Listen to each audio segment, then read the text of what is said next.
ሰላም ወገኖች እንዴት ናችሁ? ሰላም ናችሁ? እግዚአብሔር ይመስገን። ትንሽ ቢዚ ነኝ። አንድ አጭር መልእክት ብቻ ልሰጣችሁ ብዬ ነውና ብዙ ልጆች አሁን እንደምትሰሙ ገብቶኛል። ምንድነው ያው ስለ ጌታ ኢየሱስ ክርስቶስ መምጣት ነው እኔ ግድ የሚለኝ ነገርና how soon እንዴት በፍጥነት መሆኑን በሚያስደነግጥ ሁኔታ መሆኑን ላስረግጥላችሁ ፈልጌ ነው። የሚባክን ቀን የለም። አንደኛ ከእግዚአብሔር ቃል ጋርም በእግዚአብሔር ቃል ነው ሁሉ ነገር የሚፈተነውና ስነግራችሁ ጌታ ኢየሱስ ክርስቶስ ምን አለ? በለስ ስታቆጠቁጥ ይላል አይደለም? ያን ጊዜ አስተውሉ ይላል። ያ ትውልድ እንደማያልፍ ይናገራል። በለስ ማለት በእስራኤል ይመሰላል። ታውቃላችሁ? ባታቁም ወቁ። አሁን እስራኤል ተመልሳ ወደ አገሯ ከዛ ደግሞ ማንም ቤቶች እንደሚሰሩ ወይን እንደሚተክሉ ከዛ ማንም እንደማይነቅላቸው ይናገራል። ያ አሁን እስራኤል እየሆነ ያለ ነገር ነው። ወደ አገራቸው ተመልሰዋል። ወይንም ተክለው እየጠብጡ እየበሉ ነው። የእስራኤል ወይን ጠጅም አለ ይመስለኛል። እና ያ ፕሮፌሲ ያ ትንቢት ተፈጽሟል። ያ ትውልድ አያልፍም ብሏል ጌታ። ትውልድ ማለት እንግዲህ ይሄ መጨረሻው አሁን ትንቢት የተነገረለት ትውልድ እስራኤል አገር ሆና የተመሰረተችው መቼ ነው? በ19 ስንት ነበረ ወገኖች? ባልሳሳት የዛሬ 70 አመት ነው አይደለም የተወለደችው እስራኤል? 57 አመት እንደዚህ ነው ባልሳሳት። ኤኒዌይ 50 አመት ይሁን 70 አመት በ1940 እንደዚህ ነው የተመሰረተችው አገር ሆና። ልክ እግዚአብሔር ቃል በአንድ ቀን ህዝብ ይወለዳል እንዳለ ሁሉ በሁሉ ስለሱ ዞር ብዬ እንትን ልላችሁ አልችልም። ብዙ ነገር እንትን ብሏል። ምንድነው ይባላል? ትንቢቷ ተፈጽሟል። ስለዚህ አንድ ትውልድ ማለት ምንድነው? ጌታ እንግዲህ ቃሉ ከሰማይና ምድር ያልፋል እንጂ ቃል አያልፍም ብሏል። ትንቢት ከትንቢት ቃል የጸና የእግዚአብሔር ቃል ነው ያለን እና አንድ ትውልድ ስንት ነው? አንዳንዱ 100 ይላል፣ አንዳንዱ 50 ይላል። ኤኒዌይ ከዚህ በኋላ እንኳን በመቶ ብትወስዱት እንኳን 70 አመት ቢሆናት እስራኤል 30 አመት ነው። ከዛ አያልፍማ የእግዚአብሔር ቃል አይሻርም። ስለዚህ 30 አመት ነው የሚቀረው።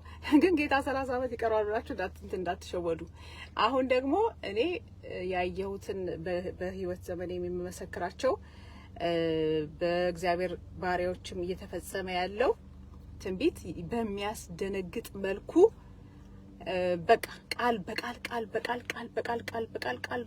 በቃል አንድ ሁለት ቲክ ያርጋችሁ በሙሉ ተፈጽሟል በሚያስደነግጥ ሁኔታ። እና ይሄንን ልላችሁ ነው። ምንድነው የሚበጀው መሰላችሁ? መዘጋጀት ብቻ። መዘጋጀትም ለመሞት ተዘጋጁ።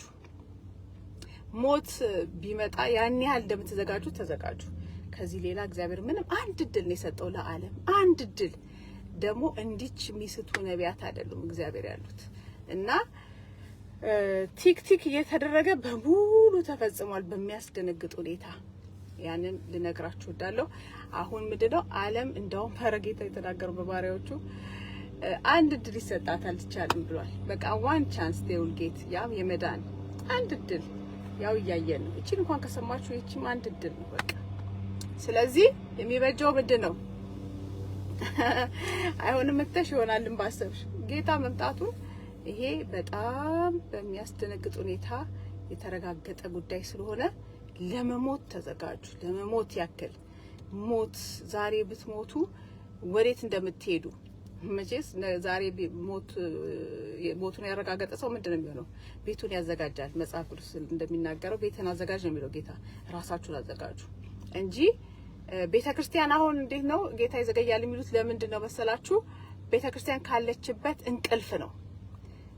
ሪቫይቫል ማለት አሁን ሪቫይቫል የሚሉት ምንድን ነው መሰላችሁ? ሪቫይቫል ጌታም ቅድም ትያል በውስጤ በመንፈሴ እያስተማርኩ ነበርና ሪቫይቫል እንደ ቡና ቁጠሩት። ቡና አሁን ያነቃል አይደል? ቡና እኔ ድሮ ያነቃኝ ነበር ሆስተስ እያለሁ እና የሆነ ጄት ኮፊ የሚባል ነበር። እሱን ከጠጣው እንቅልፍ አይወስደኝም። ሪቫይቫል ማለት እንደዛ ነው። ሪቫይቫል የሚለው ቤተክርስቲያን በቃ ተኝታለች። መተኛትም አንዳንዴም እንትን ነው፣ ናቹራል ነው። በቤተክርስቲያን ያለው እንቅልፍ ናቹራል ነው ወይ ደግሞ ጤናማ ያልሆነም አይደለም። ስለዚህ ምልላችሁ ግን መንቃት አለባት። ያ እንደ ቡና የሚያነቃት ምንድነው? ሪቫይቫል ነው። ግን ወገኖች ልላችሁ የምችለው ነገር ምንድነው? እሱ ብላችሁ ተዘጋጁ። ራሳችሁን አታታሉ። እና እኔ እንጃ እንደዛ ነው የሚባለው። ምን ልበል? ጌታ ይዘገያል። ሲጀመር ስለተስፋ ቃሉም አይዘገይም። እንግዲህ እኔ ከዚህ የበለጠ ምንም ልላችሁ አልችልም። እና ያ ካላችሁበት እንቅልፍ ተነሱ። ቡና እንደተባለው እንደ ሪቫይቫል ነው ቡና አይደል? እናንተም ሪቫይቭድ ሁኑ። በቃ ተዘጋጁ። ጌታ በጣም በሚያስደነግጥ ሁኔታ እኔ አስረግጬ ነው የምነግራችሁ። በዚህ ዘመኔ እግዚአብሔር ይመስገን እኔም ሰው ነኝ። እንደ ሰው ተሳስቼ ዋሽቼ ማቃለው ዋሽቼና አናውቅም ብለን እንዋሻለን። በልጅነቴ አትሊስት እንደዛ ነው እንጂ ውሸት አልወድም። በእርግጥ ኔቨር። ግን በጣም እርግጠኛ ነገር ስለሆነ ነው፣ ውሸት አይደለም ጌታ መምጣት። እና ደግሞም ደስ የሚል ነገር ነው። እኔ በጣም ደስተኛ ነኝ ጌታ በመምጣቱ። የጌታ መምጣት የማይፈልግ ሰው አንደኛ ጭንቅላቱ ላይ ችግር አለበት። ምክንያቱም ጌታ መጣ ማለት ይሄ ዓለም የሚመቸው ሰው አንደኛ ሞኝ ነው። በእኔ አስተሳሰብ ሞኝ ሰው ነው። ጌታ መምጣቱን የመሰለ ነገር የለም። አሜን። ስለዚህ ጌታ ይመጣል። ይሄንን ለኢትዮጵያ ሕዝብ በሙሉ ቢዘጋጅ ደስ ይለኛል። እኔም ጌታ የሰጠኝን እንድናገር ነው እንጂ ከዛ ያለፈ እኔ እንድጨነቅም አይደለም ጌታ የሚናገረው። ስለዚህ ምንድነው የምላችሁ? ጌት ሬዲ፣ ተዘጋጁ። የስ በሚያስፈራ ሁኔታ ቃል በቃል ዋው የማይሳቱ ብዙ ነገሮች እያየን ነው። ስለዚህ ሰው እንቅልፍ ያዘው ሰው የሚሆነው እንትን ነው። አሁን አንዳንድ ሰው ላይ ያለው ግን ጌታ እያነቃ ነው እላችኋለሁ። ጨምርላችኋለሁ። ጌታ ኢየሱስ ክርስቶስ እየመጣ ነው። ጌታ ይባረክ። ተዘጋጁ እንግዲህ አሜን። ልብትሞቱ ነገር ዶክተር ትሞቻለሽ አንድ ሳምንት ቢላችሁ ምን ትሆኑ ነበር? ትዘጋጁ ነበር። ከሰው ጋር ማትጣሉ፣ ይቅርታ ትላላችሁ፣ ውሸታችሁን ወደዛ የሰራተኞቻችሁን አትበድሉ። ከዛ በኋላ ዝሙትም ካለበት ተስተካከላለ። ከዛ ደግሞ የምትጠላም ሰው ከሆነ ሄደህ ትደውለህ ደህና ነህ ምናምን ከሰው ጋር ትታረቃለህ። የሚሞት ሰው እንደዛ ነው፣ ይስተካከላል፣ ይደነግጣላ። ደንገጥ በሉ እናቴ፣ እውነቷ ነው። ደንገጥ ቤትል ነበር። ደንገጥ በሉ። የድሮ ሰዎች ጎበዞች ናቸው። ደንገጥ በሉ። አዎ ጌታ ይመጣል እና ደንገጥ ብላችሁ መዘጋጀት ብቻ ነው የሚለው የሚበጅው። አሜን። ተባረኩ። ሀቭ አ ጉድ ዴይ። እንቀጥላለን። እኔም ቢዚ ነኝ። ጌታ ይባረክ። ደስ ያለኝ ቤቴን እየሰራው ነው። ተባረኩ። ባይ